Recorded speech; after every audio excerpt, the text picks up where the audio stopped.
O my dear student, welcome to our YouTube channel education jet. बच्चों, हम लोग का बेसिक मैथमेटिक्स चल रहा था, जिसमें हम लोग अब कवर करेंगे नोटेशन इन मैथमेटिक्स। मैथमेटिक्स में हम जो सिंबल यूज करते हैं उसका नोटेशन कैसे कैसे होता है, इसको हम लोग देख लेते हैं बच्चों। तो सबसे पहले हम लोग देख लेते हैं ये सिंबल हम क्यों यूज करते हैं। ये होता है हमारा ग्रेटर का, जिसको हम बोलते हैं लार्जर। ठीक है, ये लार्जर यूज होता है। तो बच्चों इधर क्या होता है, इधर हमेशा हम क्या करते हैं, जिधर ओपन होता है इधर हम लोग बड़ी वैल्यू रखते हैं और इधर क्लोज की तरफ छोटी वैल्यू। तो इसको एग्जांपल हम लेंगे तो 5 क्या है, ग्रेटर देन या लार्जर देन 3, तो उधर बड़ी वैल्यू हमेशा रखेंगे। ये सिंबल क्या हो जाएगा हमारा, स्मॉलर। ठीक, स्मॉलर। तो स्मॉलर इसको हम कैसे रिप्रेजेंट करेंगे, तो इसमें क्या हो जाएगा, 3 जो है हमारा लेस है 5 से। इसमें क्या है, जिधर क्लोज है उधर क्या होता है, स्मॉल वैल्यू होती है। तो इसको ऐसे भी लिख सकते हैं, ऐसे भी लिख सकते हैं, दोनों का क्या मतलब है, सेम ही है। ठीक है बच्चों, अब हम लोग देखते हैं नया नोटेशन। इसको हम लोग बोलते हैं इक्वल। ये होता है इक्वल। इक्वल मीन्स हम ये कह सकते हैं 3 = 3, 3 3 के इक्वल होगा। ठीक, और ये सिंबल एक और, इसको बोलते हैं बेसिकली क्या होता है, ये नॉट इक्वल, मतलब इक्वल नहीं है। तो हम ये कह सकते हैं कि 3 इज नॉट इक्वल टू 5। 3 5 के इक्वल नहीं होता, क्योंकि 3 3 के ही इक्वल होगा।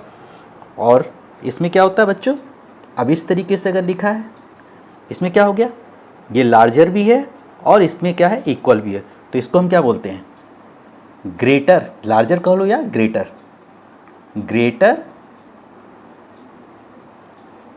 And equal to, and equal, greater and equal.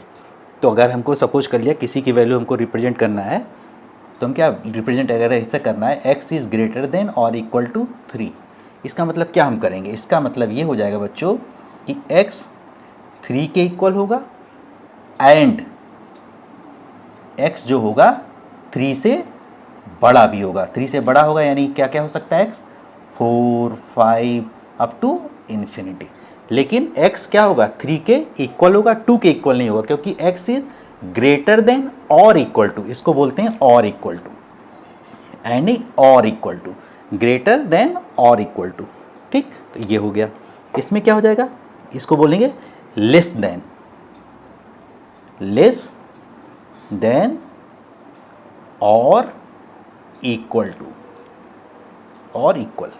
ठीक, अब इसमें अगर इसको ऐसे लिखना हमको, x इज लेस देन और इक्वल टू 3, तो क्या हो जाएगी वैल्यू, x की वैल्यू इक्वल टू 3, x की वैल्यू 3 के इक्वल होगी और 3 से छोटी होगी। तो 3 से छोटी क्या क्या वैल्यू हो सकती है x की, 2 हो सकती है, 1 हो सकती है, नेगेटिव भी जा सकती है वैल्यू।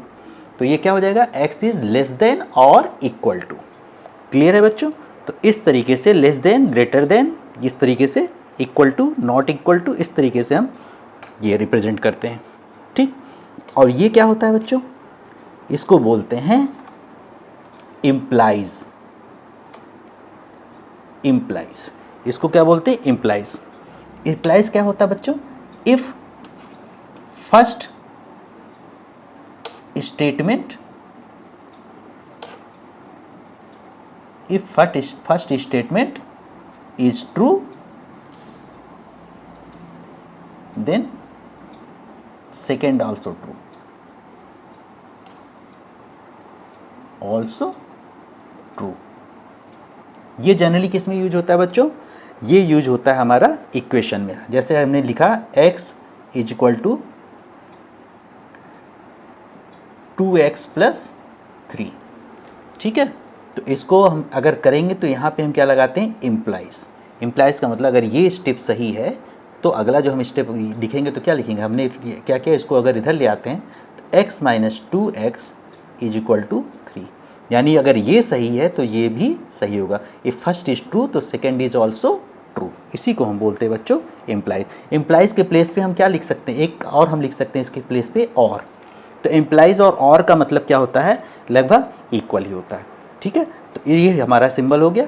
अब हम लोग जो है नेक्स्ट आगे भी देख लेते हैं, कुछ सिंबल्स होते हैं हमारे। तो हम लोग देख लेते हैं आगे भी।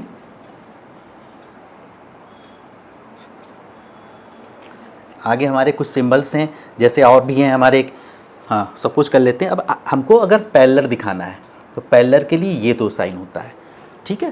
पैरेलल के लिए ये साइन होता है, तो इसको हम क्या बोलते हैं, ये होता है हमारा पैरेलल, ठीक। तो पैरेलल का मतलब होता है, सपोज कर लिया, अब जैसे ए बी एक लाइन है और एक लाइन सी डी है, तो ये लाइन को हम पैरेलल कब बोलेंगे, जब इनकी परपेंडिकुलर डिस्टेंस हर जगह पे क्या हो, इक्वल हो। हर एक जगह पे इसकी परपेंडिकुलर डिस्टेंस क्या हो, इक्वल हो, यानी कभी ये मीट ना करें, तो हम पैरेलल बोलेंगे। तो इसको कैसे लिखेंगे, A B parallel to C D, यानी ए बी जो है सी डी के पैरेलल है, ठीक। और ये क्या होता है हमारा, ये सिंबल क्या होता है, परपेंडिकुलर। ये होता है हमारा परपेंडिकुलर, यानी अगर सपोज कर लिया ए बी एक लाइन है और इस पे अगर एक लाइन मान लिया सी डी है, ये अगर 90 डिग्री का कोण बनाती है, 90 एंगल, तो हम इसको कैसे लिखेंगे कि A B perpendicular to C D, और ये भी हम लिख सकते हैं C D perpendicular to A B. इन सब का मतलब क्या है, एक ही होगा, ठीक। परपेंडिकुलर हो गया हमारा। अब हमें अगर ये क्या सिंबल होता है, ये बेसिकली यूज़ होता है एंगल के लिए, ठीक। अब जैसे ये हमारा बना हुआ है ए बी, ये सपोज कर लिया बी ए सी है, तो इसको अगर रिप्रेजेंट करना होगा तो एंगल बी ए सी।